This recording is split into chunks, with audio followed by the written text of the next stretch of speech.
Welcome to the Real Estate Show on KMED. It's October the 15th of 2016. Pete Belcastro and Joe Brett, the real estate guys, with you. We're both real estate brokers with John L. Scott in Southern Oregon, and we get together with you once a week here on KMED to talk about all sorts of real estate-related issues and topics with all sorts of different people from, every aspect of real estate, don't you think? Wherever we can find them. So sometimes we go everywhere. We look under rocks, by the way, to bring you some of the guests that we have, including the two today, right? Because we've got in the house Bob Cox and Jim Botsford from Pacific Capital Solutions, who are private lenders, or peer-to-peer lending is our topic today on the show. So it's something that we really don't talk about much. But yet it's got to be, and I can't wait to talk to these guys, because I would just estimate that private lending is huge. That'd be a player in the Rogue Valley, more so than I think any of us maybe ever will. Anyway, let's bring our guests in. Bob Cox, nice to have you here with us, by the way. Thank you, Pete. It's good to see you again. You've been you've been in the lending business, I mean, most of your adult life, haven't you? Yeah, I've been doing this for about 25 years. It's the private world, the private lending world. That's where I got started. I was a real estate broker for a while, a builder for a while, a stockbroker for a while, and I fell into this kind of, and it was a blend of all my experience, and I just love it. All of that together, isn't it, into the kind of thing? Yeah. Well, you're obviously pretty good at it to survive, and you survived the downturn or the recession era, when I'm sure that not exactly easily, but well, no one did. I mean, no one survived easily, but those who did, look, you've come back stronger than ever. Good lender to have on your side who knows how to build the home and knows the ins and outs of all of that. And also in here is Jim Botsford, who is also with Pacific Capital. And so, Jim, nice to have you to the show as well. Thank you. Nice to be here. So you too, you've been in the private lending world. Tell me about that. I've been in the private lending world since 2013. I was with Premier West Bank prior to that. I was a sales manager for Premier West Bank, and the day that American West took over that bank, and they showed me to the door, coincidentally that afternoon, Bob just called me out of the blue. No kidding. Had no knowledge of that, and said, I'm thinking about going out on my own again. Would you like to join me? And I said, sure. And kind of the rest is history. I said, did you know that I just left Premier West Bank? He said, no. Anyway, and it's been, for the most part, a pretty good marriage. Well, tell me about, we don't, again, private lending is something that we really don't talk a lot about on the show, but we should talk about it more. Because it opens up, to me, I can think of so many different people, so many different situations where I don't think about private conventional lending is not going to be able to help you. It's kind of a secret deal, really, kind of a secret industry for investors, and largely unknown, unfortunately, to buyers. I'm sure there's literally thousands of buyers, even in our neck of the woods, each year that could use this type of a product but aren't aware of it. Yeah. So Bob, where does the money come from? I mean, you obviously, if I come to you, you have money that you're going to loan me. Where does that money come from in the private world that you see? It comes from private individuals, just like us, well, usually wealthier than us, who have investment funds available, who are either they're tired of the stock market, or tired of active real estate ownership, and are looking for higher yields than they can get in a bank or in a bond, but still have safety of principal. So they give you the money to loan out to people, correct? Or not give you the money. I mean, they're investing the money with you. How it actually happens is we sit down with each one of them. We vet them to make sure that it's a suitable investment for them, that they understand all the risks and things associated. Then we find out, how much they're interested in investing, what type of things they want to invest in. And then as we see deals, we match those up. Oh, nice. Yeah. After we do the vetting on the deals, we match those up with the specific investors. We never touch the money. Right. It just goes straight from their account to the title company. Much like we help our clients get their financing and find their home. Exactly. You're kind of the middle person, the middleman in there. We're a broker. A broker. Yeah. It's funny how that works. I know. Isn't that interesting? Yeah. What are some of the things that you have actually loaned on? I mean, I'm curious as to, I'm sure some of our listeners are, what are the types of things that you and Jim are actually loaning on? My goodness. I mean, that's one of the really kind of fun things about this business is you get to see so many different types of opportunities, from somebody wanting to do a fix and flip. Fix and flip. So after I'm gonna buy the house. I'm going to flip it, and I'm going to sell it at a profit, right? Right. Is that still going on? Oh, sure. It Not still is. Oh, a lot of the slow rabbits have been shot, so there's not a lot of great opportunities out there anymore. Okay. But regular construction, where it's still hard to get a construction loan from a bank. Yeah. Okay. Yeah. So I could come to you for a construction loan if in certain situations. criteria. Yes. Okay. Another would be just regular residential purchases where perhaps the borrower had a foreclosure or a short sale from the leftover from the crash where they can't quite qualify yet for conventional loan. We're there to step in and bridge that 2 or 3 year period until they can get a loan. Short term. We have to write the loans on owner occupied for 30 years, but the expectation is they're not going to need it that long. Okay. Right. We do land development. We do subdivisions. Okay, slow down there. Land development and subdivisions. Now, Joe goes to the hearings. I mean, Planning commissions land all the time. use. Right. So you hear these presentations, right? But they don't really talk about it at the hearings where the money's coming from, do they, Joe? Well, in those no, things much? it's all about the criteria and the planning rules and the zoning areas that they're in and exceptions or things like that they may need. Oh, so they're not saying to the developer, no, that's all. Is your money private? Is your money this? They really probably don't care, do they? As long as they get the money. If they've come to the table and paid all those fees to get to that point, then they're pretty serious about going forward. Land sales. Okay, land like that. Development. Yeah. Commercial. Any kind of commercial property. We lend all over the state. Okay. All up and down the I-5 corridor. Okay. Jim doesn't mind going to Pendleton because we're not going to lend on any deal we have not personally seen the property on. You're going to go inspect that property. Absolutely. Sure. It's hard, but I'm not going to Pendleton. It's hard to present these opportunities to investors without actually having seen the property. Because they want pictures of it. Because I might want to invest in the Letter Buck Motel. That's right. Which is in Pendleton. I can tell you all about it. I was just there a couple days ago. So it's more than... I can tell you. Yeah. That was 1975. And it's more than just a definition and an explanation of the property itself. We actually have to see it and give them our personal opinions of it. Our investors, for the most part, we have a very good relationship with them. There's a significant amount of trust that goes both ways. If they're going to put their money into a project, they have to be comfortable with the picture that we paint for them, essentially. So you've got to see, feel, and know the property is right. In addition to that, you can see a picture of the property. You can go on Zillow and find a picture of the property. Yeah. But you can't see the neighborhood. That's right. You can't see what's 2 blocks over. And you can't see the date of that picture. Exactly. So, we have, this is kind of hokey, I suppose, but if any transaction we look at, there's 3 partners. There's another one of us, Morgan's actually up in Portland right now looking at properties. If we look at something and we look at the borrower and we look at the property and we're not willing to put our own money into it, or in my case, my grandmother's trust, I managed it for years. We don't do the deal. You don't want to do it. No, we're not going to put anybody's money into something we aren't willing to do ourselves. We have that conversation far more frequently than you would imagine. And we literally have stopped doing deals because the answer, even right at the very end, right when we're going to the well, is no. And it only takes one of the 3 of us to say no. Yeah. It's pretty, you're all in it together there. Now, I've always heard that private lending is not like long-term lending. It's more short-term, interim lending kinds of things. Is that true, or tell me how that works? That's accurate for the most part. Okay. Yeah. It is. The Dodd-Frank Financial Reform Act that went into effect January 2013, I believe. If it comes to what's called a consumer purpose loan, in other words, an owner-occupied purchase or refinance, then the rules have been completely changed. Sure. And you're no longer allowed to have a balloon payment.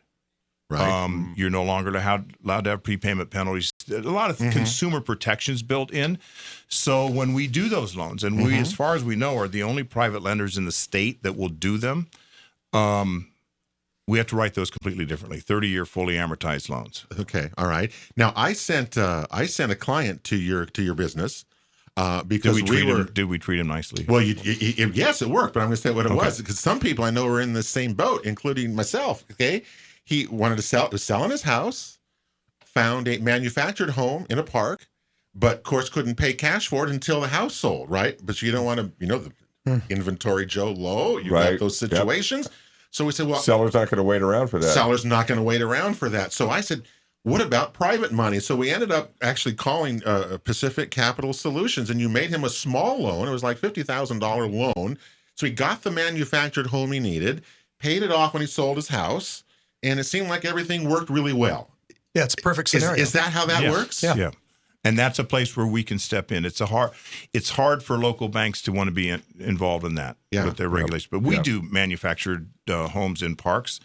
And out of park and development. And on land and everywhere. Yeah. Well, that's a good example of, bridge financing where they just don't have the money to the house to sold. And the reason I bring that up, and Joe knows this, is that I have a number of clients who are in these types of situations where they want to buy the place in a park and they want to be independent living. They want to reduce their expenses, but they don't have the cash. Their house and their money's coming. Their money's coming. Their house is there. That's their American dream. They've kept that house for this purpose, and yet they can't get the property. So the private financing was a way to do that. And I think, what a great asset he only for paid, your client to know and to be able to direct them. And there. I think you only paid like interest only on it until you do it. You can do those kind of things, right? That's one of our products that's available. Yeah. And I apologize. If they're going to live in it, we are mandated to make it an owner-occupied loan. Right. But then it would have to be principal interest fully amortized. Right. But they can pay it off without penalties early and things after like 6 that. months. That's really a 6-month loan. Very generous in the fact that there's only one criteria from the lenders, and that is a 6-month guaranteed interest. And I hate to correct my part. It's all right. On consumer purpose owner-occupied things, the minimum interest has been waived. You can't have that. What does that mean? Minimum interest? The 6 months guaranteed interest, you can't have that on consumer purpose loan. Okay. There's no prepayment penalty or early prepayment penalty, which he obviously knows. But that's what people in manufactured homes are facing. And I think private financing in many cases is an opportunity for them to use that, because until you sell your house, your house is going to sell. What about a conventional home? Somebody in that same situation getting ready to close escrow? Are there bridge funds that could be available to put towards that next property, or having to write that? That's a tricky. You're talking about a contingency. You're talking about a contingent sale. If it's something that's obviously going to last a couple, 3 months maximum, it's really we wouldn't participate in that. Right. We're asking our investors to take money out of their stock market, perhaps. Right. And it's just there's a lot of work involved in the qualification, the underwriting, so we just wouldn't pencil. No, and it wouldn't. You're right. It would not pencil. And it wouldn't pencil for the borrower either, right? Because of the fees involved. When we look at one of these transactions, it has to work for the investor, but it also has to have a tangible benefit for the borrower, right? Because the loan fees are higher than going to a bank. The interest rate is higher. And so if they're only going to need the money for a couple months, then our advice would be, let's wait it out and save a 3% loan fee. That's why. So we wouldn't want to. We would have. There'd have to be an overwhelming, compelling reason for them to do it for us to say, okay, that sounds like a good idea. That's why sometimes I ask questions that are clarifying. Right. Yeah. Very good. Good job, Joe. See, so nobody's going to do that. It was what we just found out, which I was you kind of want thinking to. it out as I said, but it makes perfect sense. That scenario happens more than you might realize. Additionally, we very frequently get applicants that want to have a mortgage, and we say, well, no, wait a minute. And looking at your qualifications, have you talked to every lending institution? Have you talked to this person or that bank or this mortgage company? And oftentimes they say no. So we will refer them and make the introductory call. And many, many times we have steered people to conventional financing. Sure. We want to be the solution to their problems, but we don't want to be in that position if there are options that might cost them less money. Right. Yeah. Absolutely. All right. What, are you guys just good guys? Well, as it turns out, what's the crux of this here? It's what are the word I'm looking for? I mean, it's our integrity. It's an integrity level. No, absolutely. And we want to always be part of the solution. Right. Which sounds corny. No. It does sound corny. Think more people approach business and their business relations that way. We won't allow ourselves to do anything that's not right for the borrower or the investor. Good for you. It just isn't in the cards. It will not happen. And that's what's kind of interesting about our structure, having 3 partners, is it only takes one of us to say no. That was interesting to hear that. Yeah. It's not a 2 to 3 vote. Okay, it passes. One says no, we don't like this deal. It's done. All in. So all in or not. Yeah. I mean, for what that's worth. And tell me about the are you guys busy? I mean, tell me what we hear from the conventional lenders. They're certainly busy. Obviously, a lot of loans. There's still a lot of transactions taking place. Tell me the private world. Are you as busy as these guys, or certain things? It's a different level. Jim will probably, because he fields most of these calls, probably get 25, 30 calls a week. Yeah. Inquiries. Yeah. Oh, wow. It's a lot. And from those, we'll whittle those down to 15 that we think are possibilities. And from that, we'll close maybe 7 or 8. Okay. Wow. So, because it's really got to fit the criteria, and it's got to help everybody. Yeah. So we won't close 7 or 8 a week. Yeah. No, Probably not. No. It filters down to 7 or 8 a month. But Right. Out of But those are things, 7 or 8 people we helped. And you do that, and of course, integrity. You keep it going, and the investors still continue to do that. It's a win-win for for everybody involved. Makes a lot of sense. Great way to do business. We're talking with Jim Botsford and Bob Cox from Pacific Capital Solutions today on the Real Estate Show about private lending. We're going to take a break, and we're coming right back with more here on KMED, right after this. The Real Estate Show rolls on KMED, October the 15th, and kind of a wet and windy weekend for you here in the Rogue Valley. Pete Belcastro and Joe Brett, the real estate guys, with you here today. Hope your weekend's going to be a good one, right? What are you doing? You've got a lot going on too, don't you? Everybody does. It's a busy time of the year. It's Oregon. It's October. That's one of my favorite months. It's good stuff. Yeah. Next week here on the Real Estate Show, the new president of the Rogue Valley Association of Realtors, Vicki Fletcher, will be here, along with Rick Harris, who is the new president of the Southern Oregon Multiple Listing Service. And of course, today's show is presented by the Rogue Valley Association of Realtors. And we're talking with Bob Cox and Jim Botsford from Pacific Capital Solutions today about private lending. And Joe, we've already learned a lot about. Yeah, we've learned that Bob and Jim know a lot more about private lending than we do, and that's true. I would hope so. We're all becoming enlightened as a result of their visit today. Well, I just want to tell why people, we brought them here. Well, you guys know more about radio than we do. There you go. We're even. Yeah, we're even there. You need us to get all this great information out. I'm just trying to tell people again, if you're manufactured homes, don't lose a home because you haven't sold yours. These guys have a solution to that, which I think is really important, because I've seen too many people say, well, I'm selling my house. I want this one, but I don't have the cash yet. You don't want to sell my house. You don't want to be hanging out there. You can do it. I mean, it can be done. And it's kind of funny, really, with the manufactured homes particularly. Yeah. People will call and they'll say, do you loan manufactured homes? Like they're expecting another no. Say no, right? Yeah. And we'll say, well, yeah, we do. They will. What about in park? Yeah, well, we do. What about out of park? Yeah, well, we do. Well, I'm looking at some bare land. I want to put a new manufactured home on it. Yeah, we can help you with that too. It's kind of funny. Well, we talk about there's thousands and thousands of manufactured homes in Jackson and Josephine counties. My goodness. Yeah.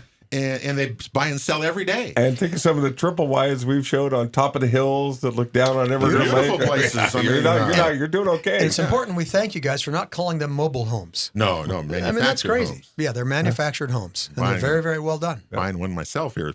You're in the market. I am in a park. I know you can help me. And Pete's not going to have that attitude when he calls you. I know you do manufactured homes. That's right. Let's do some business. Hey, let me ask you about another type of loan that, again, I see people, my clients, get involved with, and that say they find a home, and it's a good price for the property in the place, but it needs fixing. It needs some rehabilitation. Now, we talked a lot about 203B loans that are FHA loans to do rehabs. Do you do that kind of thing also? Because there's so many people that need to have the home fixed and can't. You get it for a good price, but you got to fix it, right? Okay, right. We do that. We do quite a bit of it. It's important to understand that in an FHA 403 type situation, the borrower's not putting much money down. Right. So in our situations, we can't help everybody, because to make the investors feel safe, there has to be sufficient money in the deal. In other words, the borrower has to bring skin to the game, right? So Absolutely. much money to the table. In general, can you tell me that? What should you be prepared to put down on something? Well, if you're talking about a fix and flip or a construction loan, that's a little bit different in that they'll come in and show us they'll say, this is the property we want to buy and this is our plans for it. And so what we will do is get it appraised as if it was finished. They'll bring us a budget, and they'll bring us a spec sheet and so forth, and we'll have it appraised. Remember to talk about appraisals. Okay. And then we will lend 65% of that appraised value. Right. 65%. Okay. So let's say there's money in there, and then there's $10,000 to do the rehab. We put the $10,000 in our trust account. when they are ready for a draw, to pay for roof or say something, we go out, make sure the roof's on, and then we'll lien waiver a check and write the check. It's very important to our investors that they know where the money's going. Okay. If it's supposed to go into a project, we want it to go into the project. So if it's going to the roof, it's going to the rehab, it better go to the rehab. Right. Okay. Right. And that's just, and any Anybody lending would do that. institution does that. And the money is controlled so the product or project can be completed. Mm-hmm. Right. We don't want uncompleted projects there. No. So, but yeah, we can't help everybody because of that. But we invite anybody to give Jim a call because he's the best at he's the best at this kind of thing. It's hard. I don't answer many telephones. Explainer. He's the chief explainer, and run a scenario by him, and he's really polite. Unlike me, Jim can probably.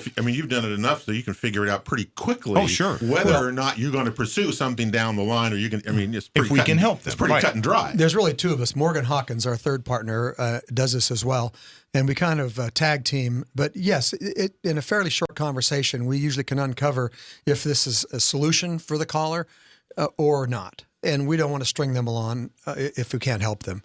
There's important questions asked. I love what you said in the first segment. If yours is not their solution, you might be able to steer them to the place where it exists. A lot of people refer potential borrowers to us because they don't want to say no, right? So we might have let to Jim sometimes say no. Yeah, that might happen sometimes. But that's okay. That's our primary source of referrals is from mortgage companies and real estate people, and the mortgage people can't help them. But it's important to note that if a mortgage officer sends us somebody that we can give bridge or interim financing to, well, then it's our responsibility to refer them when they are seasoned and can get conventional financing right back to that lending source. Right. So some people get it. Some mortgage people really get it. And we get a lot of referrals from some people and a very few referrals from others, which is kind of crazy.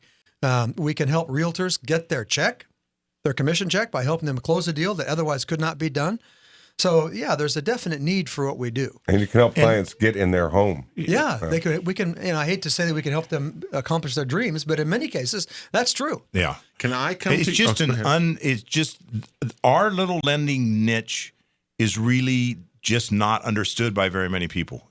Other lenders in the conventional world, they look at private lending like it was in the old days, that it's the wild, wild west, and it's going to be 13% and 10 points and this, and it's just not that way anymore. So for us, anyway. Well, the name of it is awful. It detracts from the image, which is called hard money. Hard money, right? It's awful. It's an awful moniker to have to carry. We've tried to switch it to peer-to-peer mortgage lending, which is an individual lending to an individual really what to help. it is. It's absolutely what it is. It's just not catching on because everybody goes, well, what's that? We know what hard money is, and it's like, oh, okay, let's just call it hard money. It's just the mortgage business, but our source of funds is private individuals instead of a bank, per se. Right. Back to the rehabbing again. Yes.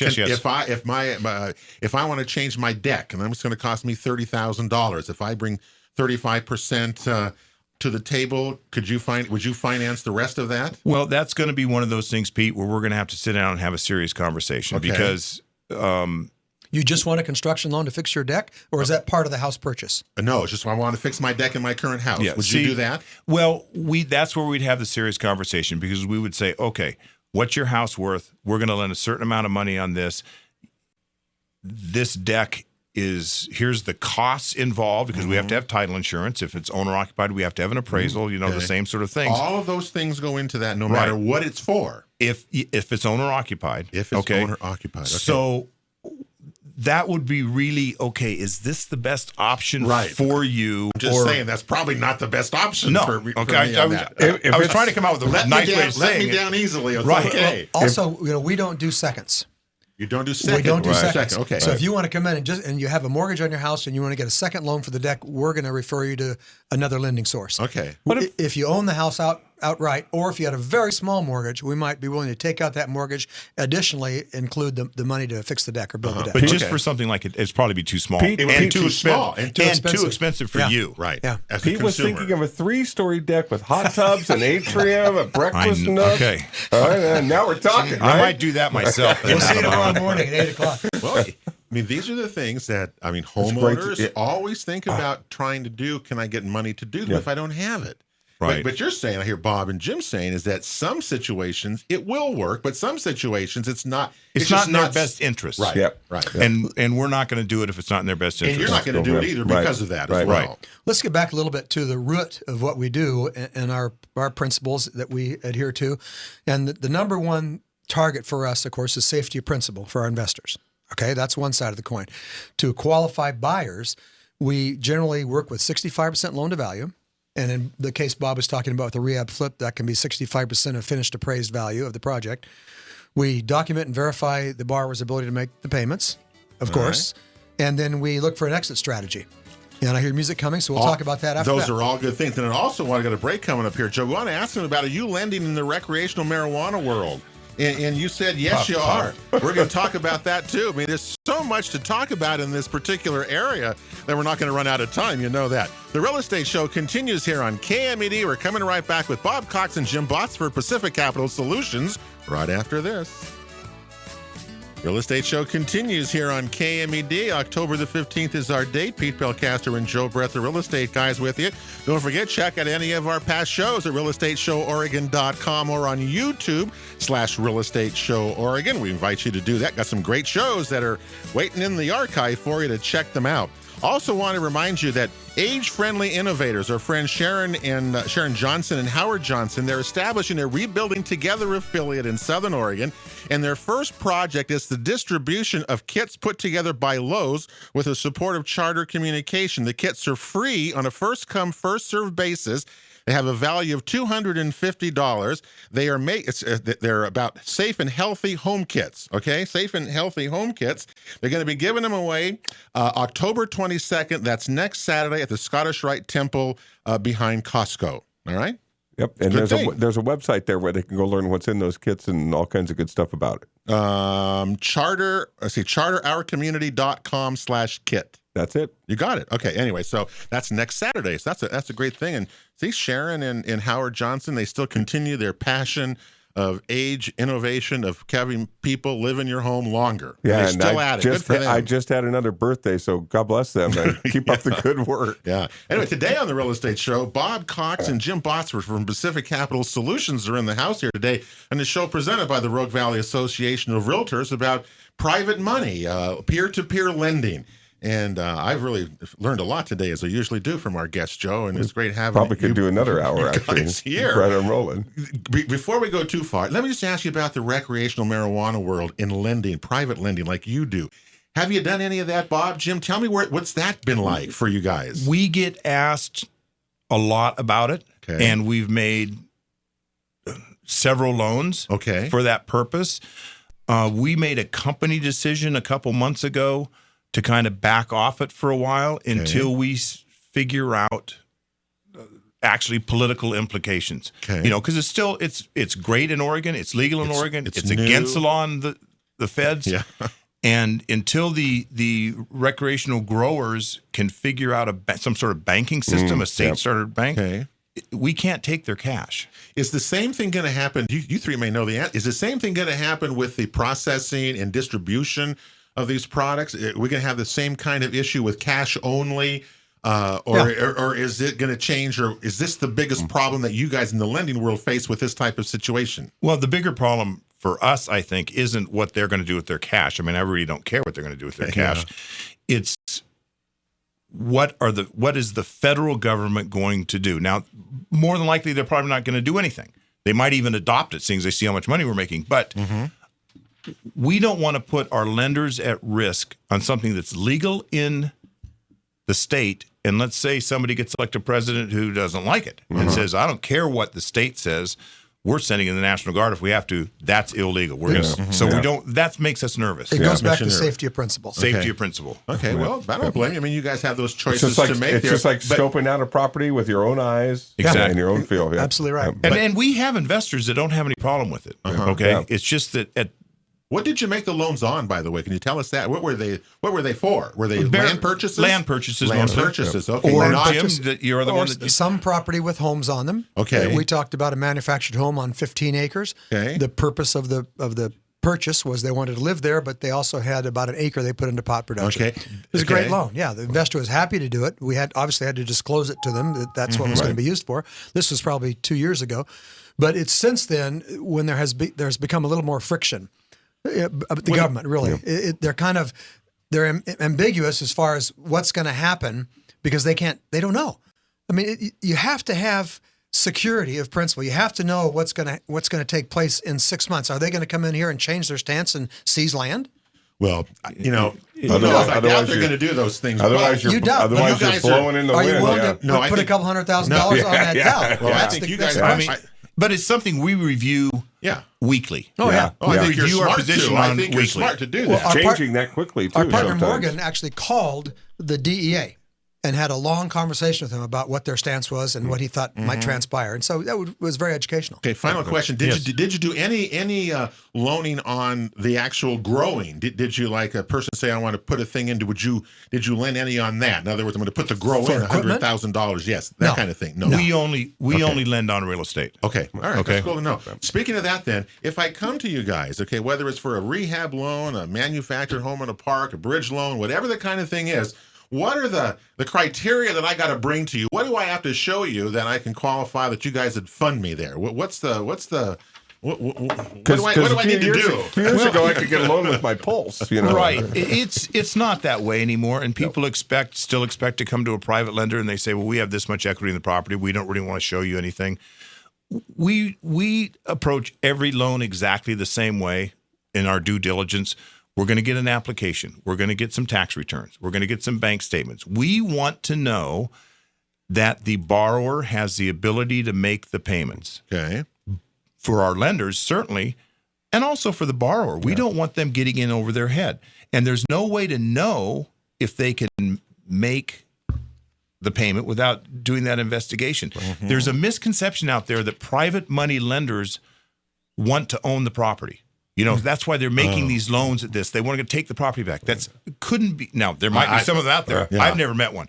Couldn't be farther from the truth. Right, they just want their monthly payment on time because that's what they live on. Right. So we do a lot more documentation than was done 10 or 15 years ago.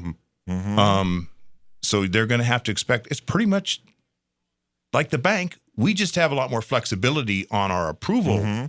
What about credit scores for me? I mean, do I have to have a certain credit score if I come to you guys? Or No. I may have a blemish here or there. Or... We're not rigid in that manner. We are more concerned about character and their ability to make the payments. See how different that is? Yeah, This is interesting to listen to you guys talk about that. In the end, if everything is done right, the investor, the person who is applying for that loan, and yourselves all come out. It's a win-win in the end because it's a good formula going in. The books that Morgan creates when he does his underwriting are significant. People in conventional lending and in banking see these books and how complete they are. And they're information books. They're very impressed. When an investor comes in, and we see this all the time, somebody comes in and wants to talk about private lending and what kind of return we can get for them, and et cetera, et cetera. And so we bring out some of our books and show it to them. And they're a couple inches thick of documentation. Oh my gosh. And these people, that's how they get their comfort level. And in most cases, a lot of the people have dabbled in private lending before, and they all say the same thing. Oh my gosh, I've never seen that before. Wow. This is great. And then we go through each section of the book and explain to them what's done. It's really just like any conventional lending would be done. The source of funds is different. And some of our criteria is not quite as rigid, the parameters. What's interesting is that you guys make the decisions themselves here. You don't have to go to the underwriter that's somewhere, the kind of thing, making those final decisions. Puts more pressure on us to make sure we're doing it right. It absolutely does. Well, fellas, we got to go because we're out of time. Great Pacific show. Capital Thank you. Solutions. Thank you for having us. Bob Cox, Jim Botsford. You And look Morgan them up, Hawkins. Google them. Hawkins, yeah. If you got questions, I'm sure they'll have to Call answer Jim. them. Call Jim. Call and talk to Debbie Donahue. Niche lending. It really is. That'll do it for the Real Estate Show. Have a great week, everybody, and God bless you all. You've been listening to The Real Estate Show on KMED Radio, presented by the Rogue Valley Association of Realtors, along with John L. Scott Real Estate of Southern Oregon and Bank 34 Mortgage. For guest contact information, download our free app, or to watch a past show, visit us online at realestateshoworegon.com. This show is produced by Table Rock Productions. Join us again next weekend for Southern Oregon's one and only Real Estate Show on KMED. And thank you for making the the Real Estate Show part of your weekend.